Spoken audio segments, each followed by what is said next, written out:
भगवान की तीक्षित नेमिगिरी नेमी नगर के मूल श्री 1008 आदिश्वर आदिनाथ भगवान की शनि ग्रह मालक श्री मुनीश्वरनाथ भगवान की राहु ग्रह मालक श्री नेमीश्वर नेमिनाथ भगवान की आचार्य गुरुवर 108 परम तपस्वी परम तेसी संत श्रोमणि पंचवर्ष के जल के त्यागी स्वतंत्र सेनानी ज्ञान वृद्ध तपो वृद्ध वयो वृद्धि वात्सल्य मूर्ति आचार्य श्री 108 नेमी सगर जी महाराज की जय।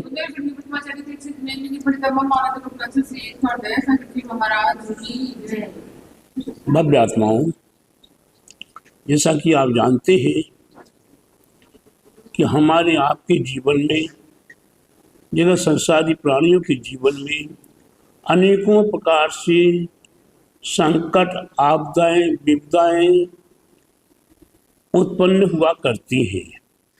वह आपदाएं विपदाएं संकट विघ्न बाधा क्यों उत्पन्न हुआ करती हैं, कभी विचार किया? हाँ, विचार करते हैं तो ज्योतिष जिन सिद्धांत के अंदर बहुत बड़ा रहस्यमय ग्रंथ है। राधा दीदी जी गुरुदेव, क्या कहा मैंने? जिन सिद्धांत के अंदर ज्योतिष का बहुत बड़ा सिद्धांत है और बहुत बड़ा रहस्य छिपा हुआ है।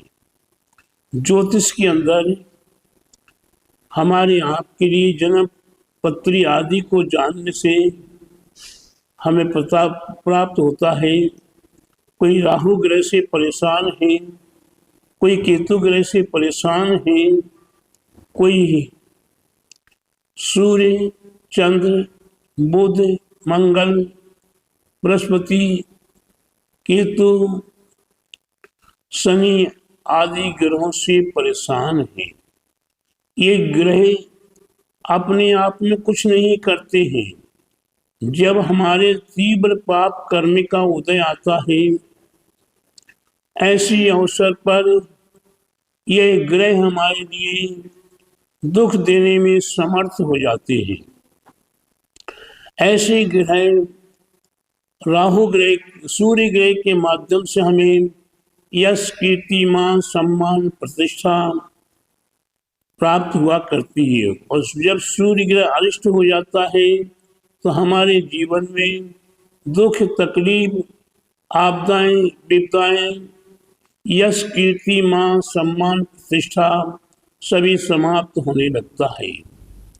चंद्र ग्रह इष्ट जब हुआ करता है तो हमारे अंदर मैत्री भाव प्रेम भाव स्नेह भाव एक दूसरे के प्रति समर्पण के भाव हुआ करते हैं। और जब वह चंद्र ग्रह अरिष्ट हो जाता है विपरीत हो जाता है, उस समय पर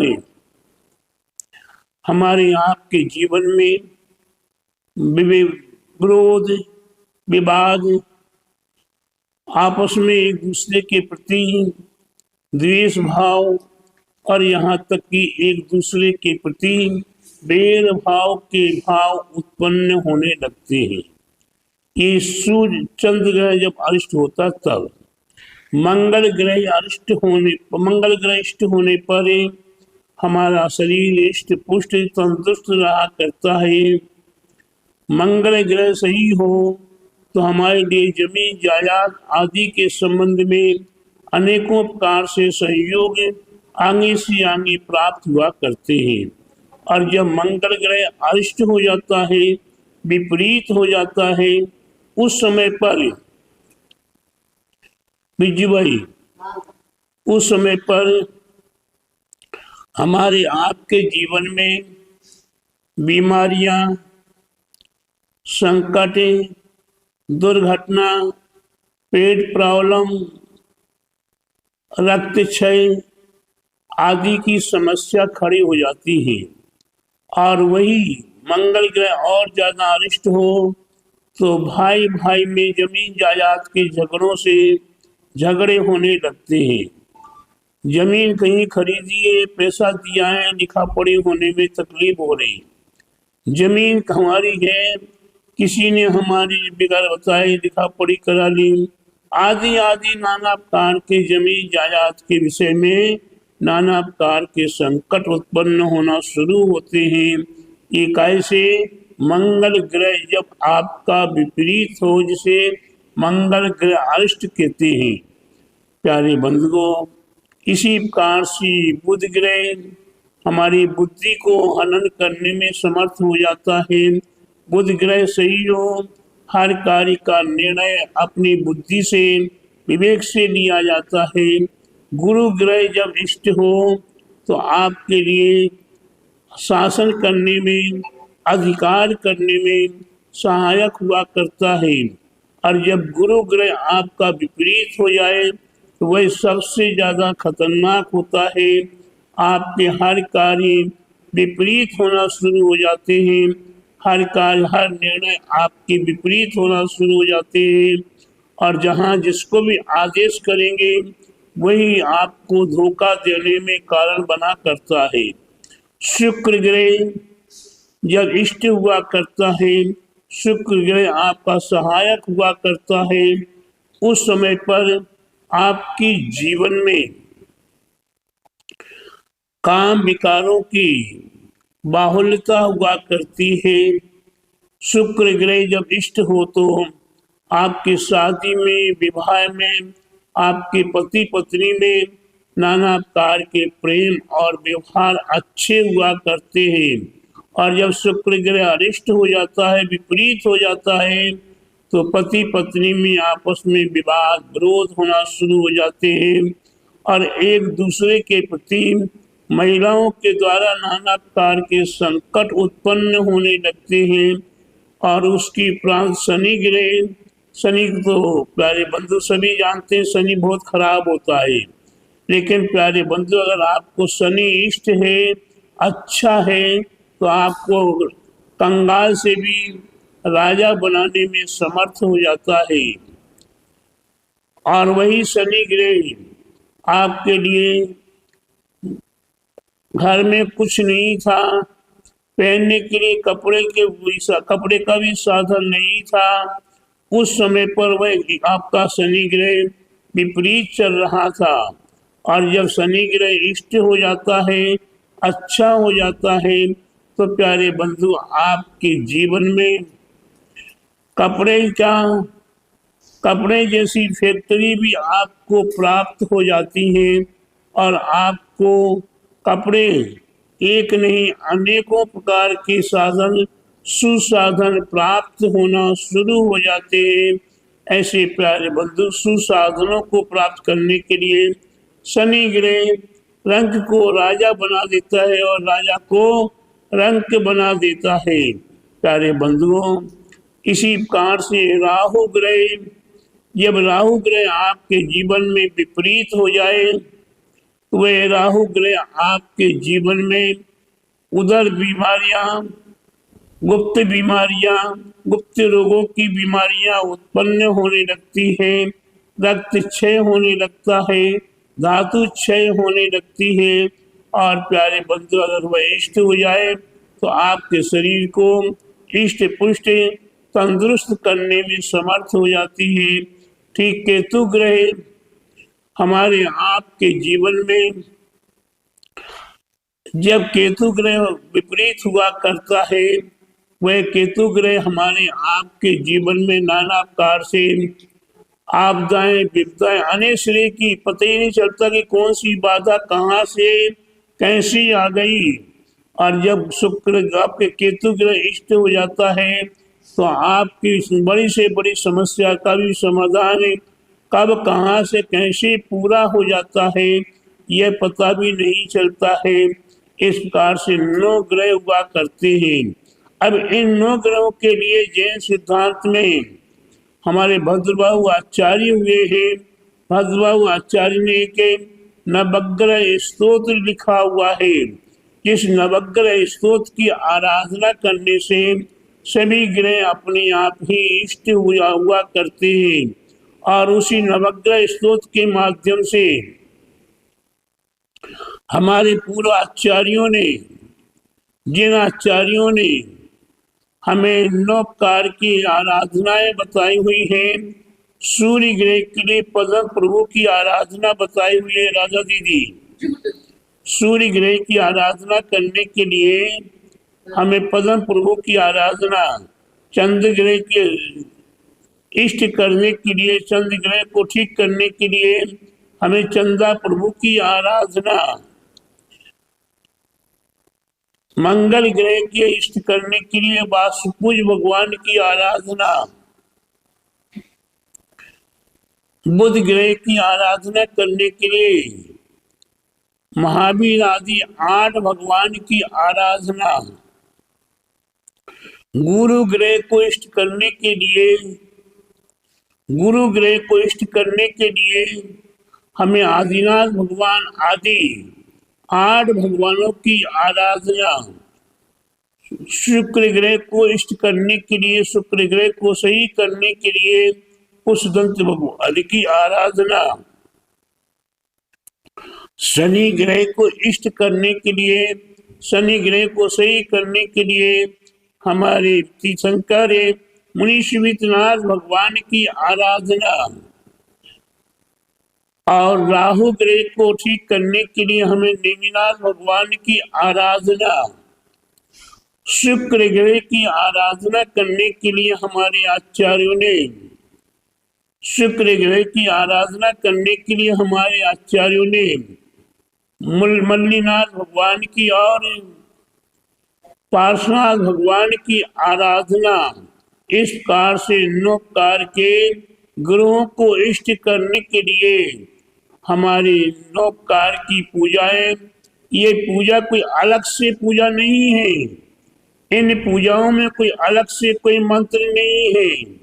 इन पूजाओं में जो हमारे 24 तीर्थंकर भगवान की पूजाएं हैं, इसी प्रकार से नवग्रह विधान है।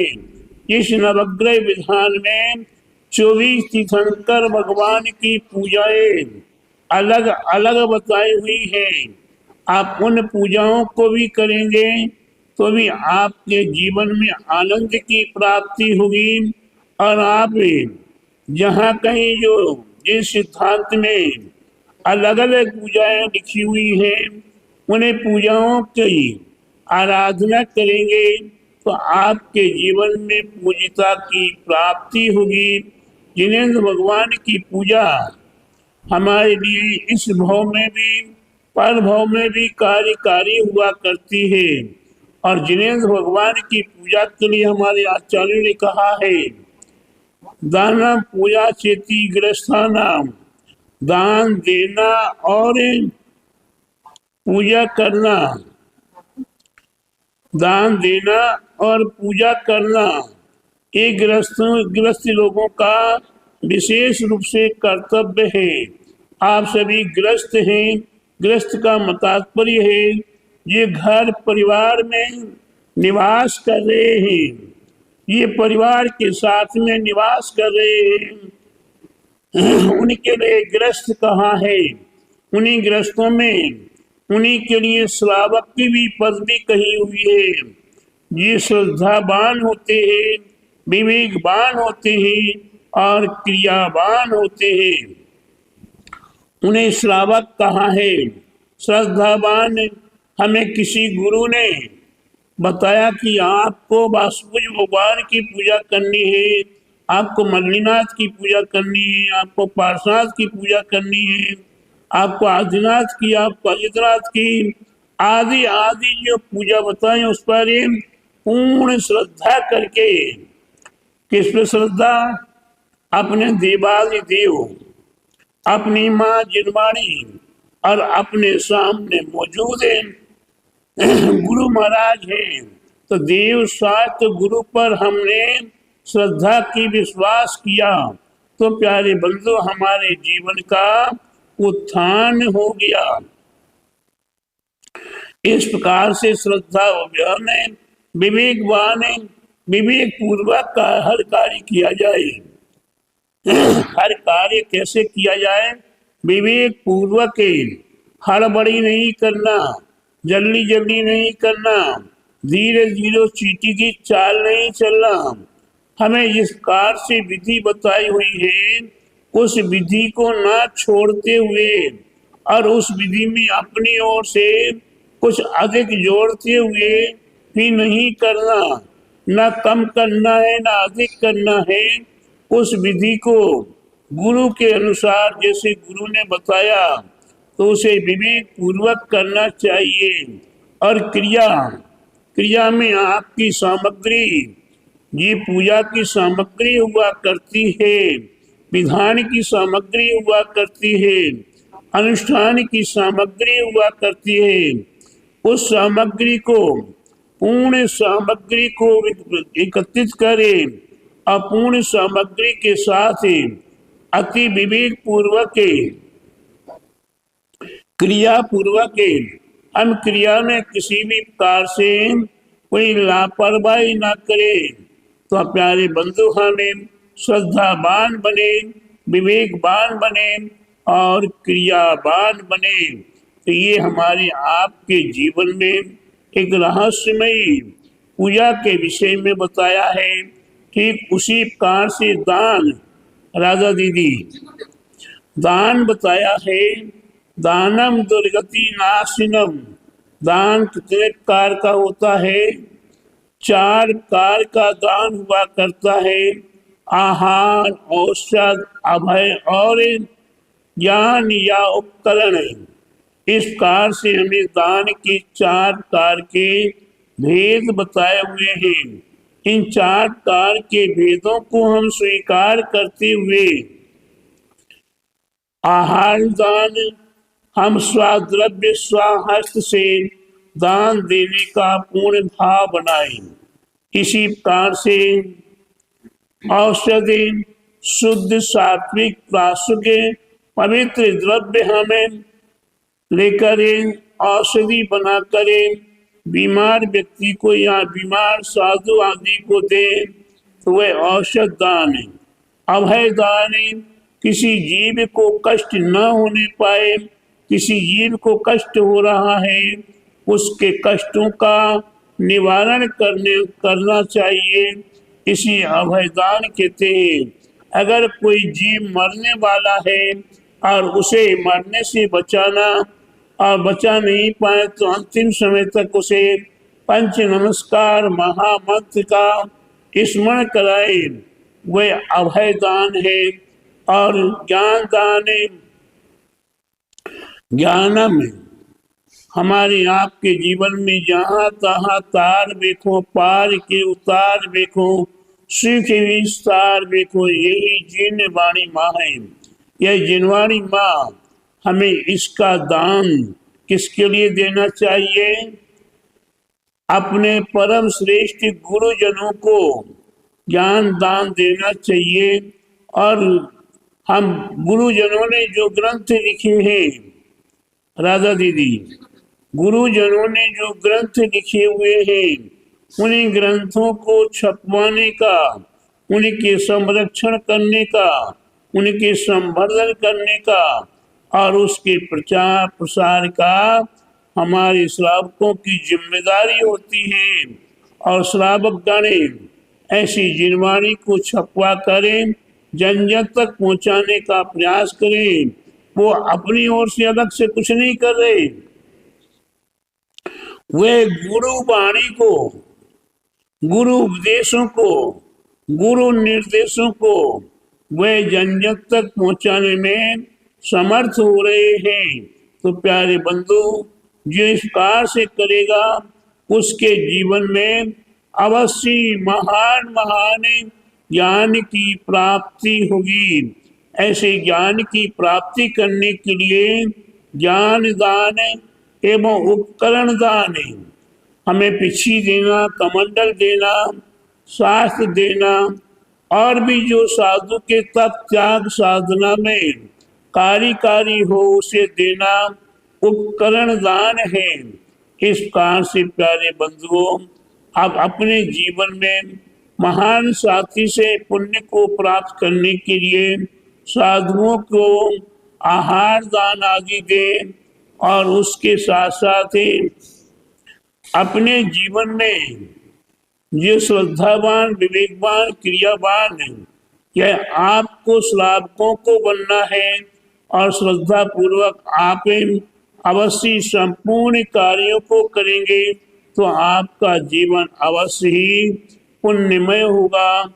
ऐसे पुण्य को संचय करने के लिए आप पुनः पुनः प्रयास करते रहे, गुरु समागम प्राप्त करते रहे और आपका जीवन सार्थक हो। अभी प्रयागराज राजा दीदी, प्रयागराज इलाहाबाद 0 रोड आदिनाथ दिगंबर जैन मंदिर में 31 दिसंबर को 24 घंटे का अखंड नमोकार महामंत्र का पाठ और 1 जनवरी को हमारा सारा वर्ष जो हमने पिछले वर्ष में पाप किया है उस पाप के नाश करने के लिए हमें एक न एक दिन 24 घंटे का अखंड नमोकार महामंत्र पाठ करके हम साल भर के पापों का प्रक्षालन करेंगे और अगला वर्ष मंगलमय हो। राधा दीदी, अगला वर्ष मंगलमय हो, आनंदमय हो, शांतिमय हो। ऐसी पवित्र भावनाओं के साथ शांतिनाथ महामंडल विधान करते हुए अपने जीवन को पुण्यमय करेंगे। ऐसा परम पावन अवसर हमें प्राप्त हो रहा है। 31 दिसंबर और 1 जनवरी, 31 दिसंबर 2025 और 1 जनवरी 2026, नया साल पुराना साल, एक साथ में 2 सालों का भी कार्य पुण्य करने का पुण्य अर्जन आपको प्राप्त करने का अवसर प्राप्त हो रहा है। ऐसे अवसर को प्राप्त करें, अपने जीवन को पुण्यमय करें। बोले महावीर भगवान की जय। बोले आचार्य गुरुवर 108 परम तपस्वी परम हितैषी संत शिरोमणि 5 वर्ष के जल के त्यागी स्वतंत्रता सेनानी ज्ञान वृद्ध तपो वृद्ध वयो वृद्ध वात्सल्य मूर्ति आचार्य श्री 108 नेमी सागर जी महाराज की जय। महाराज की जय।